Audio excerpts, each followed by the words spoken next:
I'm going to tell you this story about a man who ate a car. And now, if you were going to set out to eat a car,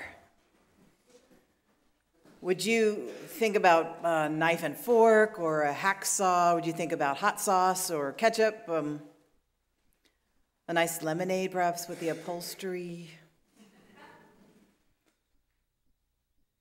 Red or white wine? Maybe if you're eating a ram, red wine. If you're eating like a barracuda, white wine. And why am I thinking about eating a car? I do not have the kind of brain that would come up with that. But I thought about it because I'm preaching about our sixth principle. Unitarian Universalists, as you know, have 7 principles that guide our steps. We found them as common ground to which we could all, almost all, agree. And they say in front of each one of them, we will affirm and promote this thing. Affirm means say yes, I agree to that, and promote means talk about it. So we affirm and promote the 6th principle, the goal of world community with peace, liberty, and justice for all. All right. So if you really start thinking about it, you think that probably the people who were putting the principles together, by the time they got to number 6, they were tired. And they were like, what else? Oh, just, world community with peace, liberty, and justice for all. It's like, oh, just put everything in there. I'm tired. Take that big old freezer we've got in the garage and throw that in there too. Because you think about, we're trying to promote world community with peace, liberty, and justice for all. I ask you to let the principles really hit home by adding beginning in our homes and congregations to the end of each one. So you have peace, liberty, and justice for all, beginning in our homes and congregations. That's already really hard. Much less when you bring in, Bosnia and Afghanistan. And so I'm thinking about this man who ate a car. There's a video of him on YouTube, at least there used to be, and he's sitting in his kitchen, kind of leaning against the counter, and he's being interviewed. He goes, the car is just the sum of its parts. Just parts aren't that big, a couple inches across. 75% of a car is just a couple inches across, half an inch deep, like an Oreo cookie. And the ones that are too big, you just machine them down, smooth them out, eat them.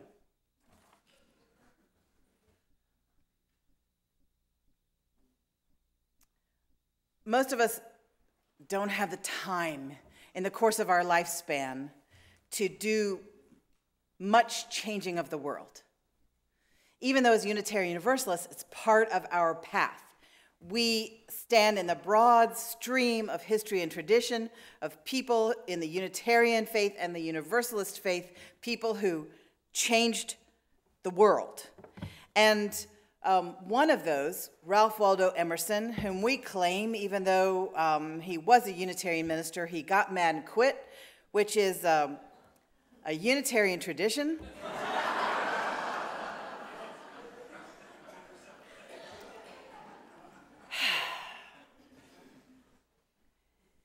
He said that a successful life was to leave the world a little better, whether by a healthy child, a garden patch, or a redeemed social condition, to know that even one life has breathed easier because you live.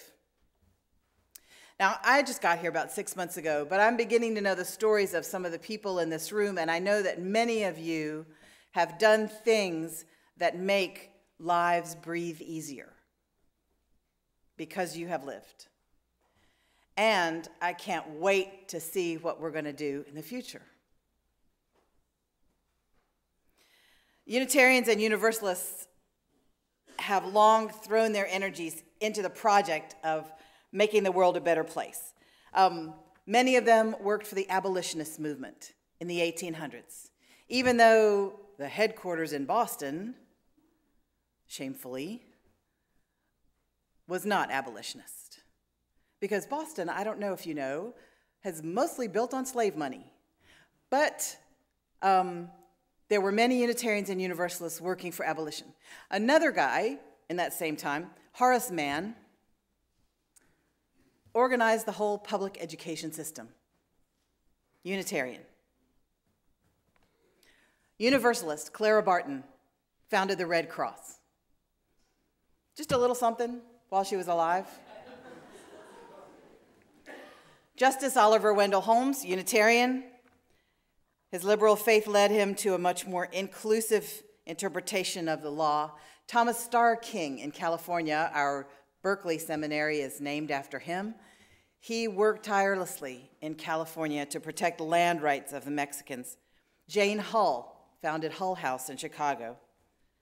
She began to professionalize social workers. Before that, if you wanted to get social help, you had to kind of take a lot of evangelism, and then the churches would give you some social help. But she secularized and professionalized social work. Roger Baldwin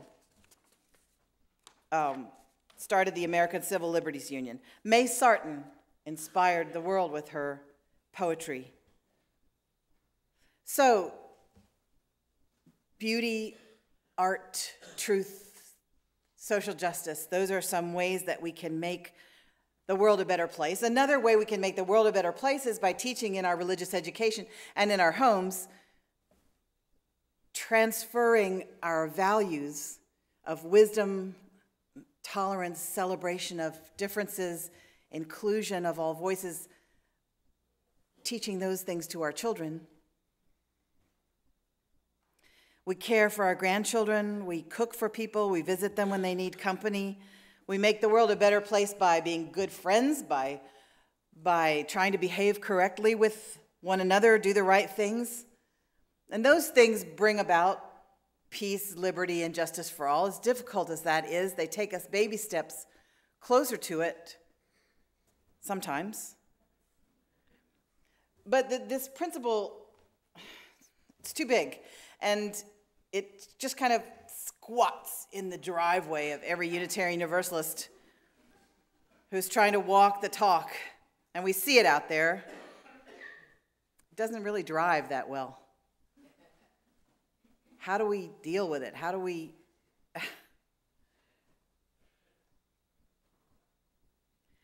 The man who ate the car says, "This is a long-term activity. Look, it took 5 years. I ate my first 2 lug nuts, December 30th, 1990.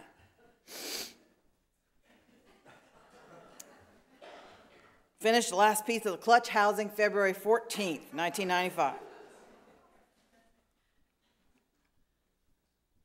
He just broke it into smaller pieces. That's what the time management people say. When you have a task that's too big, most of the time when I read those time management books, which I love to do, I love to read How to Declutter Your House books. I tripped over one of them that was on the floor the other day. Hurt my toe. Time management books, about the same thing. I waste a lot of time reading them, but one of the things that made sense to me, because usually they sound like they're living on some other planet from me, break it into smaller pieces. Okay. You break it into smaller pieces in order to keep from getting overwhelmed, because you know when you get overwhelmed, you get kind of crabby and sleepy. A goal that's too big is just begging to be ignored. It just kind of slides to the bottom of the priority list behind things that you actually can get done. And so when you have a goal this big, it's just like anything you do feels like not enough. It's easy to despair, and despair is the enemy of getting the world to be a better place. So I know that the people who wrote our principles together, it was a committee, of course, that the people who wrote our principles didn't mean for us to just feel burdened and weighed down and sleepy and overwhelmed by this one. I'm sure that that was not their intention. As I said, they were just tired, and they know that you're going to have to break it into smaller pieces. And so I think, okay, whenever I think, I would love to be a catalyst for social change like Barbara Jordan. And I think, how do I do that? Maybe a nap.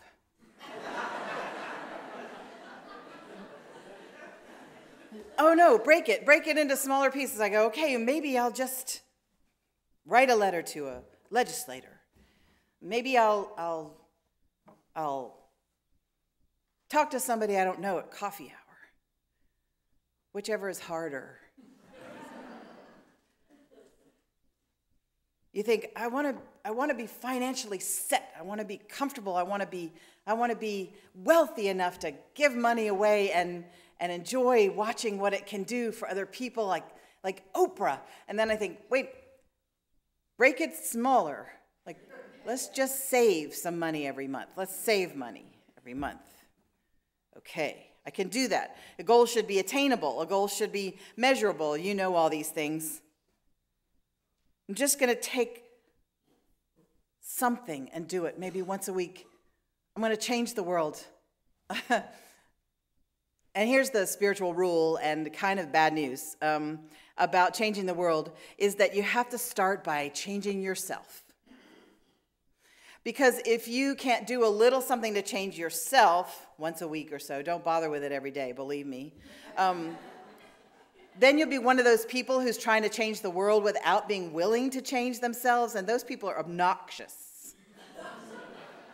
You know I'm telling you the truth. So maybe something little, maybe something like taking this heart that's in your bulletin. Maybe something like taking this heart and making it a card for somebody who's getting married, or wait, they can't get married, who's going to try to get married on Valentine's Day.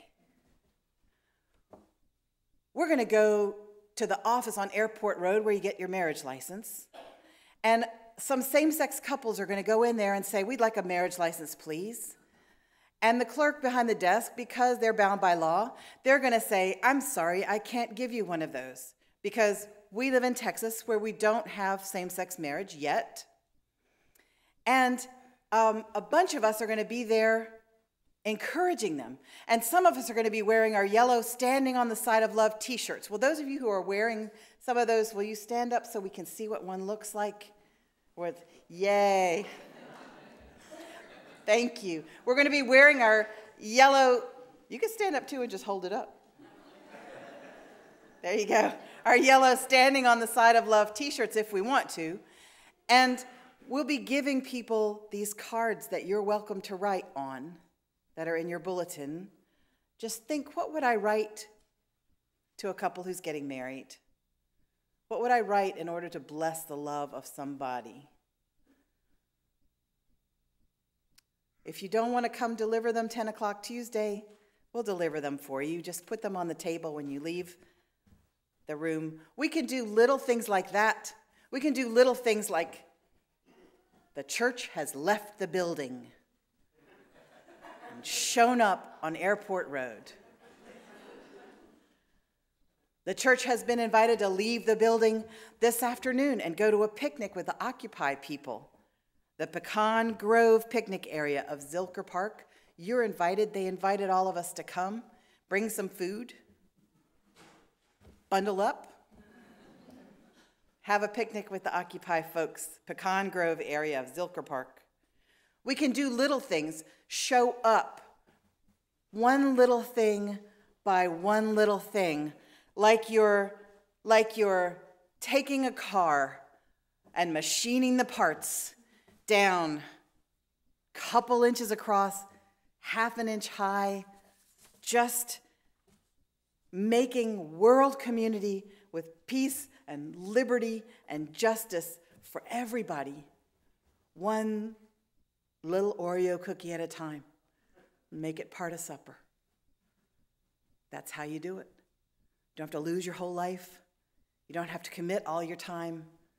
We just do like the heroes of old did, one little thing by one little thing, and pretty soon you've got the ACLU, and pretty soon you've got the Red Cross, and pretty soon you've abolished slavery, and pretty soon you got women the right to vote, and pretty soon you've got interracial couples okay to marry, and pretty soon people of same gender will be able to marry all over this great land of ours, including in the fabulous state of Texas.